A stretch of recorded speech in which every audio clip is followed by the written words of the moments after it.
ជាបឋមសូមគោរពលោកប្រធានមន្ត្រីអប់រំយុវជននិងកីឡាខេត្តតាកែវសូមគោរពលោកប្រធានការិយាល័យនិងលោកប្រធានរដ្ឋបាលស្រុកបាទីជាទីគោរព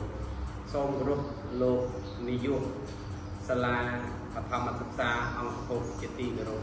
ខ្ញុំបាទឈ្មោះសឹងសំណង់ជាគ្រូជាប់កិច្ចសន្យានៅសាលាបឋមសិក្សា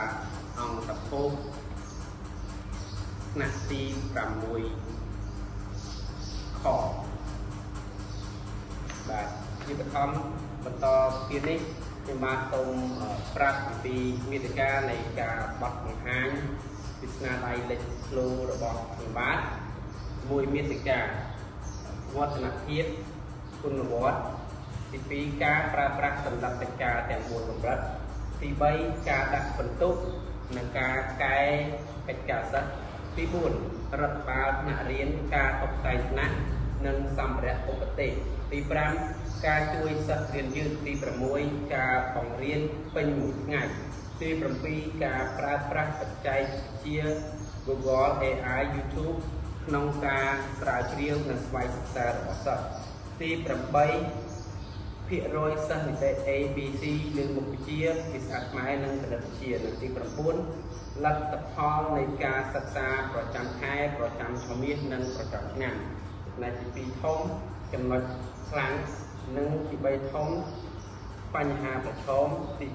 4ការបដិញ្ញាចិត្តបាទជាបន្តយើងចូលទៅដល់វឌ្ឍនភាពបាទទី1បាទគុណវត្តបាទខ្ញុំបាទឈ្មោះសឹងសំណង់បាទអង្គភាពសាលាបឋមសិក្សាអង្គភពស្រុកបាទីខេត្តតាកែវជីវប្រវត្តិសិក្សាគឺនៅឆ្នាំ1994ដល់ឆ្នាំ2000សិក្សានៅបឋមសិក្សារលាំងគ្រើឆ្នាំ2000ដល់2003រៀននៅអនុវិទ្យាល័យហ៊ុនសែនអង្គមេត្រី2003ដល់2006វិទ្យាល័យពិភពក្តីវិទ្យានៅឆ្នាំ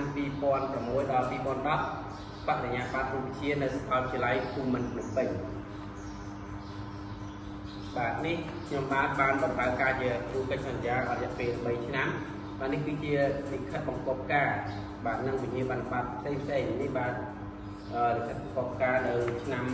2022 2023បាទខ្ញុំបាននៅលេខរៀងទី106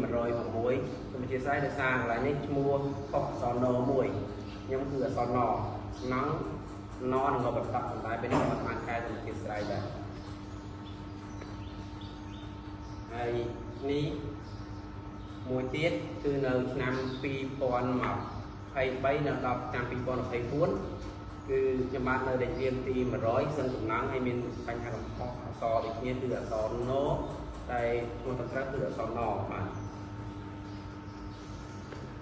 បាទនេះនៅឆ្នាំ2024 2025បាទមកឈ្មោះសឹងសំណងលេខរៀងទី102បាទនេះគឺជាប្រវត្តិខ្លះក្នុងការដែលបានបំពន់នៅវគ្គខ្លីៗមួយចំនួនដូចជាវិញ្ញាបនបត្រនិងស្នាដៃការងារផ្សេងៗនេះរួមមានបាទនេះគឺជាវិញ្ញាបនបត្រជាការបណ្ដុះបណ្ដាលវគ្គបំពន់ប្រកបសលនិងវិធីសាស្ត្របង្រៀនសម្រាប់សាលាចំណេះទូទៅបាទហើយមួយទៀតគឺវិញ្ញាបនបត្របញ្ជាក់ពីការសិក្សារបស់មន្ត្រីអប់រំយុវជននិងកីឡាខេត្តតាកែវស្ដីពីប្រសិទ្ធភាពនៃការបង្រៀននិងមួយទៀតគឺវិញ្ញាបនបត្របញ្ជាក់អំពីការបង្កើតល្បែងសិក្សានៅក្នុងថ្នាក់រៀនបាទនេះវិញ្ញាបនបត្រយើងបញ្ជាក់អំពីការសិក្សាពីជំងឺអេដមួយនេះគឺបានសរសើរ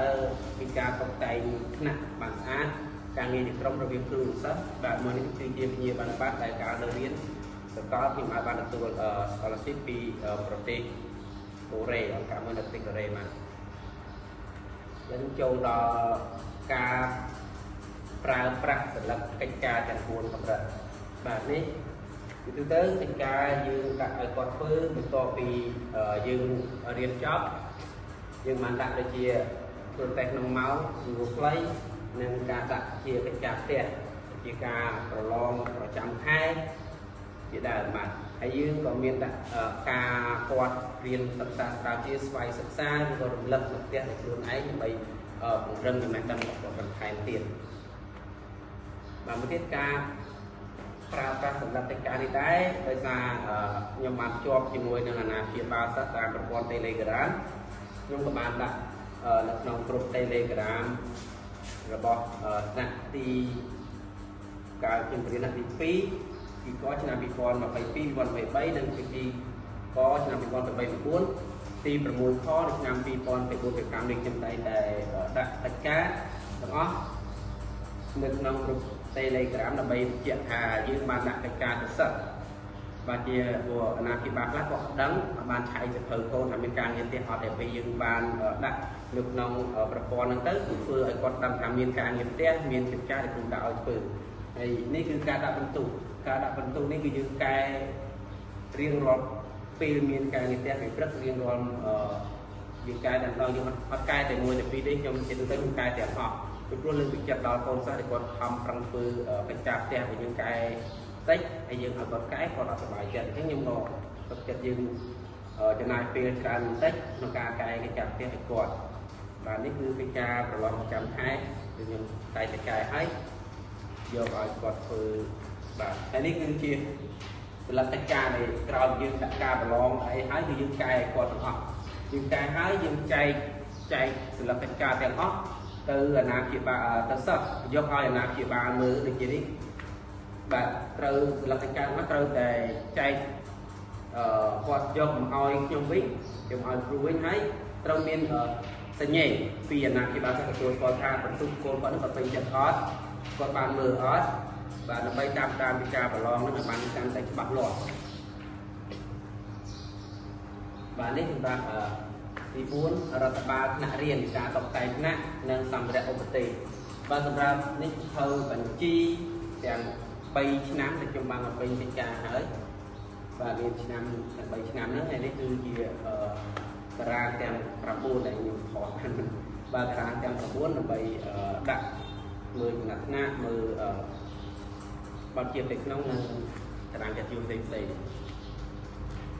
มือเสียดายนี่คือกัดใจก้านั่งสิบเต็มเต็มvàกัดใจก้านี่คือยมโยมปีอินเทอร์เน็ตละให้นั่งจำสาวเดียวมันเป็นเหมือนไทม์ละแบบยมสาวเดียวเป็นเหมือนไทม์ละกัดใจก้ายังมีแบบหนึ่งลงมาจำบานหนึ่งหายบางทีสิบเต็มเต็มta sẽមានសភៅប្រជុំចែកទេសបាទសភៅតំណែងណាព្យាបាលទៅគឺខ្ញុំដាក់ក្នុងហ្វាល់នេះតែម្ដងហើយខ្ញុំទទួលបើកដកចប់ឡើងហើយមួយទៀតសាលាឲ្យយើងធ្វើសភៅតាមដានការសិក្សារបស់សិស្ស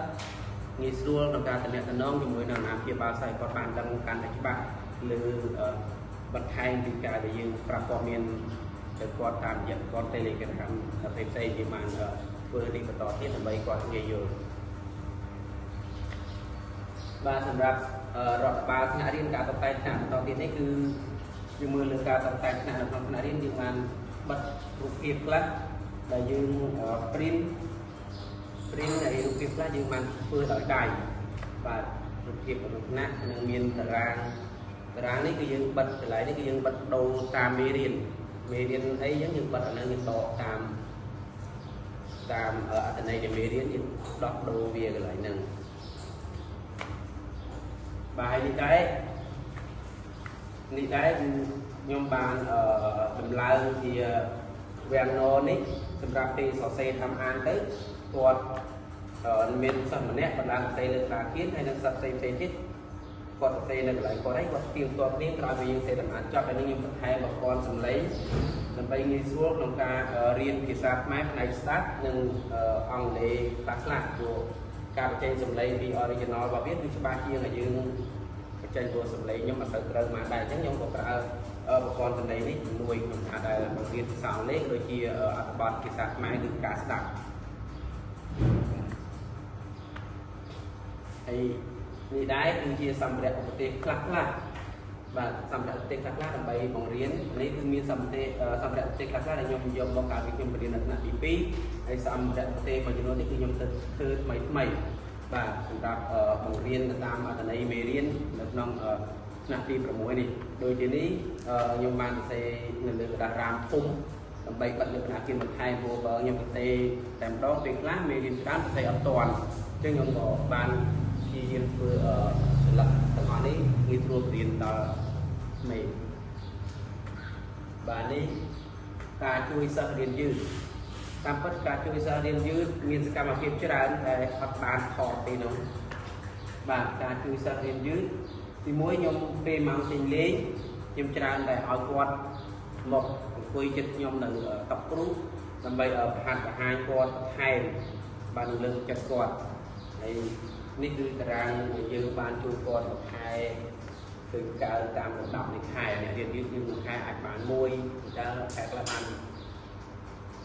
ស្មើឬក៏មួយខែមួយជួយគាត់ឥឡូវនៅសល់ប្រហែលអ្នកទៀតយើងនឹងមានផែនការជួយគាត់បន្តទៀតបាទនេះបន្ទាប់ពីខ្ញុំបានជួយគាត់ហើយខ្ញុំក៏បានផ្ដល់ដំណឹងដល់សិស្សរៀនយឺតហ្នឹងទៅកាន់អាណាព្យាបាលគាត់ដើម្បីគាត់ជួយតាមដាននិងជួយបញ្យល់ជួយតាក់ទាញកូនគាត់ទៅជួយពង្រឹងការអប់រំគាត់កាន់តែល្អបន្ថែមទៀតបាទហើយនេះដែរជាព័ត៌មានដែលខ្ញុំបានជួយទៅឪពុកម្ដាយរបស់គាត់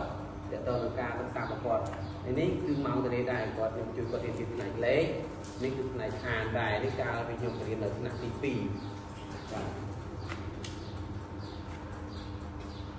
បាទនេះគឺសកម្មភាពបង្រៀនពេញមួយថ្ងៃ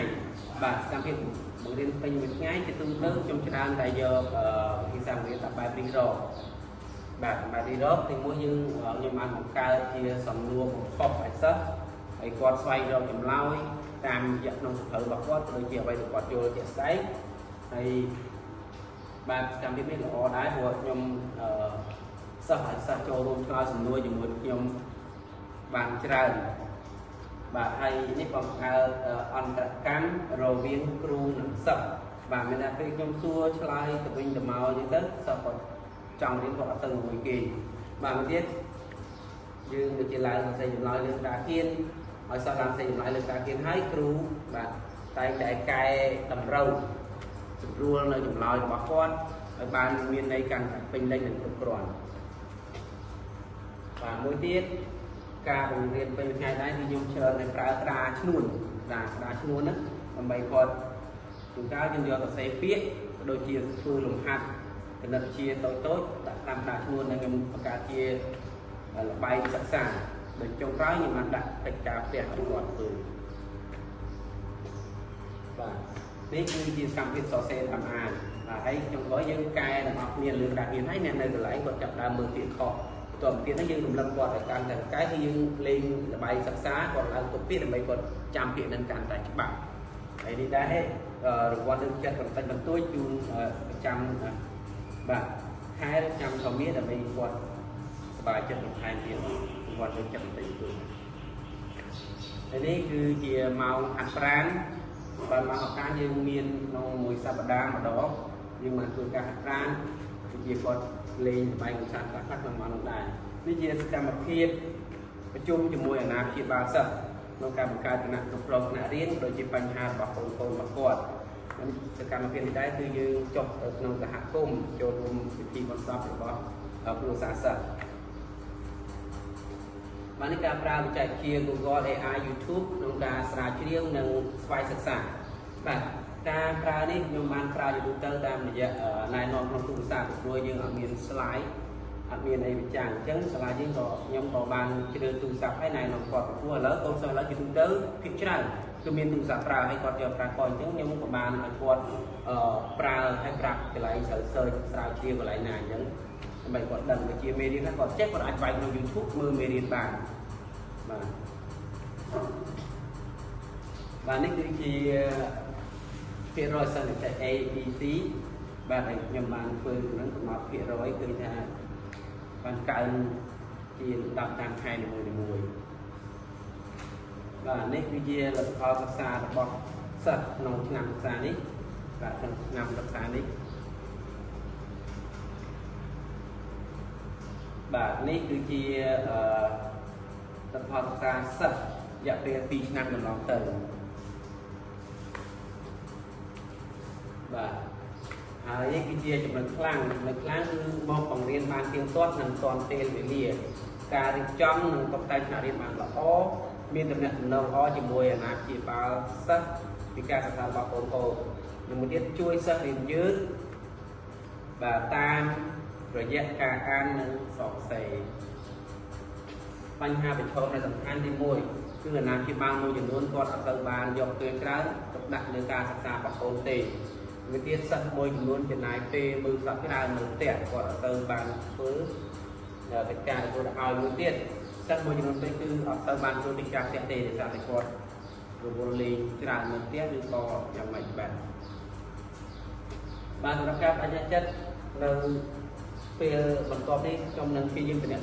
កាន់តែខ្លាំងជាមួយនឹងអាណាព្យាបាលសិស្សបន្ថែមទៀតលើការសិក្សារបស់កូនគាត់និងរកវិធីសាស្ត្របង្រៀនដើម្បីឲ្យការបង្រៀននិងរៀនកាន់តែមានប្រសិទ្ធភាពឲ្យកូនសិស្សបាទខ្លាយជាសិស្សល្អកូនល្អនិងពលរដ្ឋល្អហើយមួយទៀតខ្ញុំនឹងរកវិធីសាស្ត្រយ៉ាងណាដើម្បីធ្វើឲ្យសិស្សចង់រៀននិងកំណត់គោលដៅឲ្យបានច្បាស់លាស់បាទខ្ញុំសូមអរគុណច្រើនសម្រាប់ការពិនិត្យអរគុណ